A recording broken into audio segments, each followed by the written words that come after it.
সব ধর্মে উচ্চারিত একটাই নাম, যিশু, যিনি প্রেম ও পবিত্রতার প্রতীক।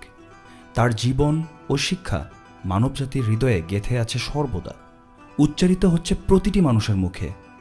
হিন্দু ধর্মে তিনি সাধু, বৌদ্ধরা বলেন জ্ঞানী, ইসলামে তিনি ঈসা নবী। তিনি পবিত্র, নির্দোষ, প্রাণবন্ত একজন গুণীমানী ব্যক্তি। তার জীবন অলৌকিক, পাপহীন জীবনই সাক্ষ্য দেয় তার বিষয়ে। তার করুণা, তার ক্ষমা আজও মানবতার আশা হয়ে পরিচিত। সব ধর্মের আলোচনায় কেন তার স্থান এতবার উচ্চারিত?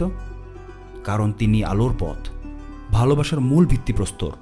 ইনজিল শরীফ বলে, আমি পথ, সত্য ও জীবন। আর কুরআনেও আছে, ঈসা মসীহই আল্লাহর রূহ ও কালাম। এবং তৌরাত শরীফ বলে, সৃষ্টিকর্তা রূহ সবকিছু সৃষ্টির পূর্বে উপস্থিত ছিলেন। এটা নিশ্চিত, যিশুর আগমন হবেই। যারা তাকে অস্বীকার করেছে, তিনি তাদের বিচার করবেন এবং 1000 বছর এই পৃথিবীতে রাজত্ব করবেন। সব ধর্ম যখন যিশুর কথা মিলে যায় এক সুরে, তখন প্রশ্ন জাগে, তিনিই কি জীবন্ত সৃষ্টিকর্তা, যিশুর নামে মানুষ রূপে?